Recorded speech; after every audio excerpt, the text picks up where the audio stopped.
the issue of mass screening doesn't make sense in terms of resource aspect of it, and it also in terms of getting what you really need, because you're still going to have to screen a lot of people for you to get fewer contacts or fewer people who are infected. And I think that's not logical, and I don't think that's rational. So we still have to stick to the basic rule of screening, which would be that you should have contact, you should have travel history.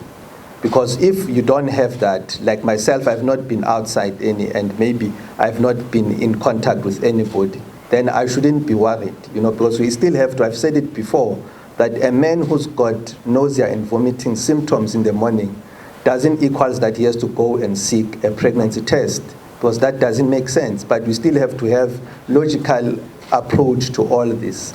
And yes, indeed, we need, because of the increased number of contacts, transmissions, at the moment, the 116 that we have, we still have got less than 10 people who have received, who got infected through community-acquired actual transmissions. We have not got to a point where we've got a number that is growing out of proportion in terms of that. And the majority of the people that are infected are still those who have been to the areas where the infection has been high and the outbreak has been high, which is USA, UK, and most part of Europe. But one of the things that we are going to do is that we are going to make sure that we give almost everyone, starting with the most vulnerable, flu vaccination, so that at least we are able to cover that base and get what we call herd immunity, to make sure that most people get immunized and vaccinated against common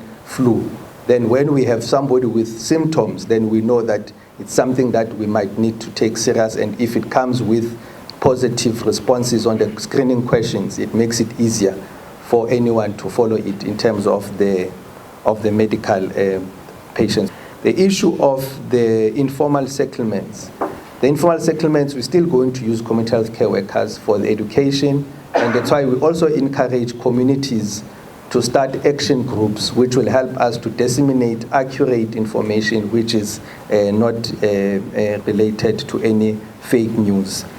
And when we talk about informal settlements and even the families that are self-quarantining, remember at the moment we still have got a greater population of people who have been infected, who are almost, we can say, affluent. But the issue is that these are people that can comprehend the methods that they have to take.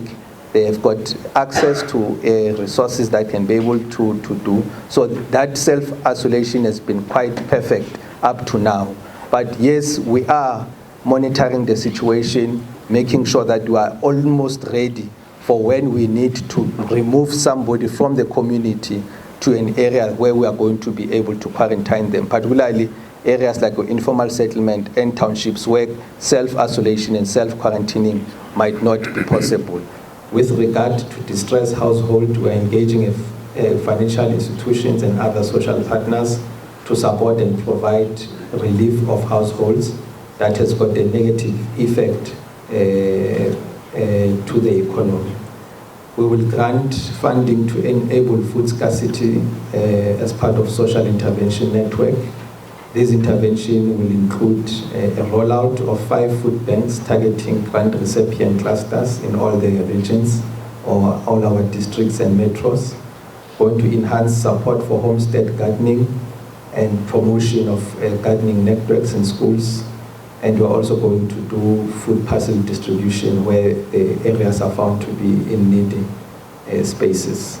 We agreed with the municipality that from today onwards, all public facilities such as recreational facilities, community halls, swimming pools, camping sites, museums, art centers, stadia, picnic and parks, braai and picnic spots, city sports field, and nature reserves will be closed from today.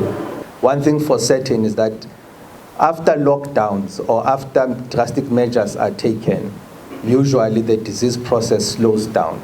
And countries that didn't do drastic measures, they had an upsurge of the infection. And countries who did them like a week from what China did most of them didn't have an upsurge in terms of infections. And those countries are the countries that we are emulating, and that's why we also persuaded our government and our national government to actually take these measures so that we are able to maintain and make sure that we don't have peaks of the infection.